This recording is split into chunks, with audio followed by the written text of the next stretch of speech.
Welcome to a video where we're going to discuss driverless cars or self-driving vehicles starring the Tesla Model 3. We're going to talk about the pros and the cons of the technology and the philosophical implementation of it and what it does to our society and people's ability to drive.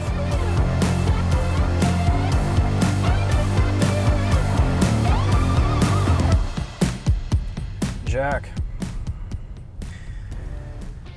let's self-drive. We're in a Tesla, latest version of hardware and software.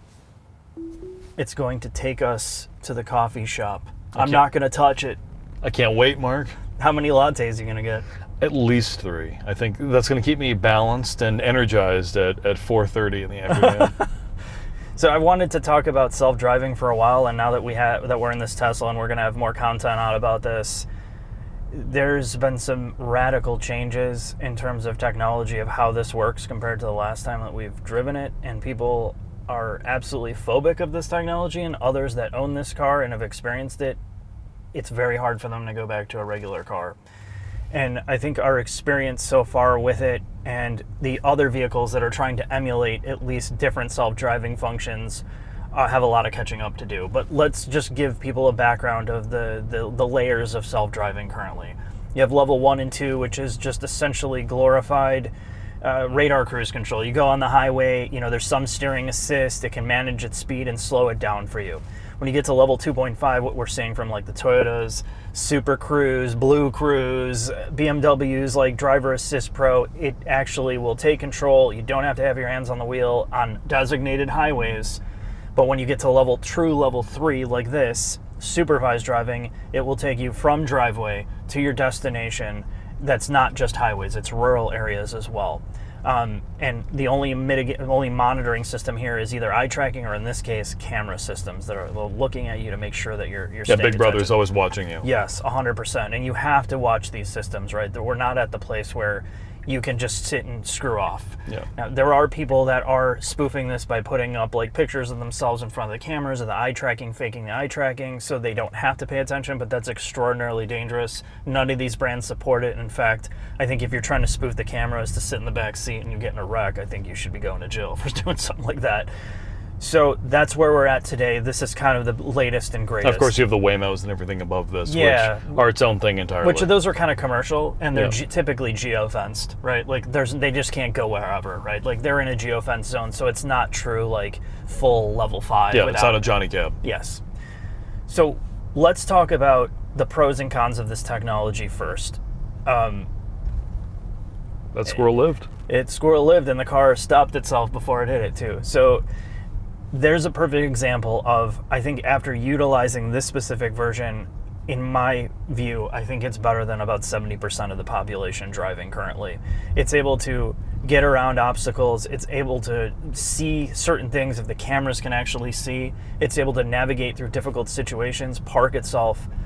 And this opens up, and I always say technology, the biggest thing about it is it makes things more accessible to the common person that wasn't there before. So if you can't drive very well, if you have a disability, you're super tired, your driving aptitude's low, this opens the door for more people to get on the wheel. You're just having a bad day. Yeah, absolutely. This is much, much, much better now than where it was when we first drove a Model Y/Model 3 like 5 years ago at this point. Right, and just to clarify that, this is not full unsupervised. Like, you have to babysit this, right? You still have to watch it and make sure it doesn't make a mistake, because at the end of the day, it's on you. Yeah. You could really hurt somebody or hurt yourself if you're not paying attention when and if this thing makes a mistake. And it does make mistakes. It does make mistakes, and we've seen it happen, and we've seen it happen not just little ways, big ways. But to get to that full like level 5 where there's no steering wheel or brake or pedal, Johnny Cab. That's just not, we're nowhere near that. And so what this car is able to do for the price point of like $50,000 and a $100 a month subscription, which I'm sure will be like $500 sooner or later, it's crazy what it's able to do. But this is so many years of iterations. This brand has been dedicated to this, so it's really hard to replicate it. So the philosophical question, Jack, is, at what point does technology become an enabler for people to remove accountability from people? Not just this, but learning and growing as a society and people. What point do we stop constantly buying into this, allowing big companies, engineers to kind of dictate our future because we like everything easy. And where is that middle ground of technology blurring the lines between doing everything and us learning? See, I view this entirely different than you. If you're buying this car, this is what you want, and the whole capitalism thing is if you want it, you'll buy it. Most other cars don't have this technology, and either in the enthusiast car space or a lot of the regular vehicles, there is no sign of that stuff coming for a long time.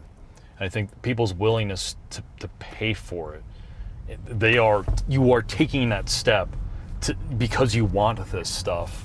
I think the benefit for people, candidly, if you want self-driving cars or you're willing to pay for it, is if you're older, you have a disability, you're tired, you always say you're maxed the fuck out, you can't deal with life, you want your drive to not be busy. I have a friend of ours used to go to Indiana every single day for his practice for work, and he enjoyed the Tesla because it allowed him just to turn his brain off, which isn't necessarily a good thing, but turn his brain off for an hour and a half both ways on his way to work. That is the benefit of this. To me, the con of that for those who opt into this already, whether it be Super Cruise, the Model Y, the Model 3, the full self-driving, you are making a conscious effort to pay for this shit. It's a subscription. So you are saying you want to do this. But I think if you overly rely on it, like I think about my mom, yes, she's the Korean lady that drives around in the 911 on the way to golf, but I was joking my old man that this deep down is what she really wants. She just wants to be driven there. This would make her a worse driver in the next a month or two of doing this, because you aren't driving all the time. You become a worse driver, your skills dull, and when you need to actually drive, you are then a more dangerous driver. I think that's the con of this. Yeah, and I think this is what really bothers me, and I think what you're saying makes more sense, and what I'm really trying to get at with this is I do think this is better than 70% of the drivers on the road, and I think it's a really sad state. It really bothers me. It bothers me emotionally too, because I do feel like from the enthusiast part of me that loves the freedom of driving, that idea of we should all be able to be really good at something, or we should all be able to have a high aptitude with whatever we set our mind to. But I think the world has changed so much in terms of driving. When I was young, it was like, oh, I can get out and drive and feel the freedom, I can enjoy driving. Now driving is a burden. I really do think it's become a burden more so than ever. It's not just the daily drive and dealing with all these cars on the road. It's the accessibility to owning a car, keeping it on the road, the insurance, the fuel, or the energy costs. It's not like it used to be. So that idyllic thing of like, oh, car ownership is like, it's the peak. It's turned into an absolute nightmare for most people. If you're an older person, I think about my parents, they would be absolutely if they could not get somewhere in a car. They have no way to get anywhere. Mm-hmm. If you took, like in my mom's case, if you took her license away, she would probably die of depression in her house, right? Mm-hmm. So this gives her, or people like her, the ability to get around, maybe help them get to places they need to go that they couldn't have access to before. So it's a blessing, but it's also a curse, because I just feel like it's taking everything, all this tech that's being made to make things accessible is taking away the human condition of accountability and the things that people used to maybe enjoy doing, so they have more time to deal with other bullshit and stack up 20 different things in their life that don't matter. And I know that's coming from a different place, but that's why it bothers me so much. Dude, I think the ship has long sailed in this country to make people better drivers. Long sailed. Yeah. Like that, and that is no fault of the manufacturers. That is no fault of like self-driving. That is just, the infrastructure that we have in place, the DMV, the driver training available in this country, and the attitude towards driving this country and the lack of public transportation has turned driving, while it is not a legal right, into a view of a right for most people.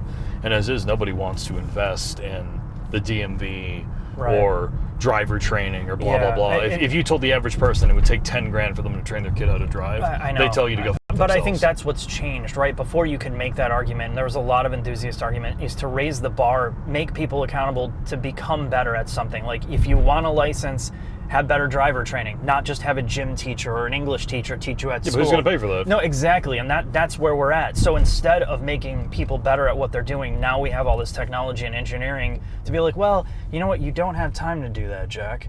So we're going to have your car take you to get a dozen donuts that you're going to gorge yourself on, so you can have more time to go to your doctor's appointment for your diabetes that you're going to have to deal with. You know what I mean? Like, it's really strange that it's changed so much in such a short period of time. And while I'm grateful for all this engineering and the proof that it actually does work, it makes me worried for people's ability to do stuff and just so overly reliant on this. Like, you have no control over this. But if you don't, the joy of the society we live in, for better or for worse, is you just buy something else if you don't like it. Yeah, no, that's true, and that's where we're at today. So that's why I'm saying, like, Yeah.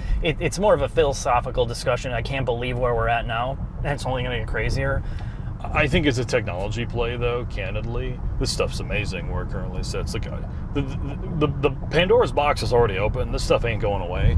The fact that for the kind of people you're talking about who are maxed out, point where they are miserable and driving is like a punishment to them, the fact that this gives them, yes, they have to pay attention, but I'd say they pay less attention. This is a huge reprieve for most people. Yeah, and I think the last thing I'm going to say is, and I was thinking about this before, is the loop, the world loop that people get in survival loop, right? Like, you have kids, you have a family, you're working so much to pay your bills, and even own a car now is insanely expensive. You get caught up in this loop of, you get up, you have to get ready, you have to work, you have to be in the car a long period of time. You come home, you're maxed out when you're home. There's no time to do anything else for most families that are trying, again, in the survival loop. The idea of, like, going out and having a Sunday drive or enjoying learning how to drive or learning a new skill, that's a faintest dream for a lot of families, especially if you have multiple kids, you know, and you have a challenging environment, or maybe you're a single parent with, like, a really taxing job. It's just not what it used to be. And I think this technology really does offer a reprieve for people. I mean, I think it does. I think there's some benefit to it if they can market it responsibly, if they can be honest about what it is, and then also bring some level of peace to people, knowing that there's some liability. Like, it's not just all on you. Like, yeah, obviously you have to pay attention, but I feel like that has to be more defined for people to really trust this too. Yeah, I don't disagree. I'll be curious where this stuff goes in another 5 years. Just seeing where this technology, in Tesla's case, has improved since we last drove the pre-facelift variants of this car is mind-boggling. You know, the LiDAR versus cameras and all that. I'm not going to get into that, but I have to imagine in the next, like, 5-10 years, this stuff is going to get frighteningly good. Yeah. Where we're almost at the whole Johnny Cab level, which is my dream. I want a little plastic man to sit on the front with a hat and take me places. Yeah, and have him drive into a building and blow up. I mean, sure.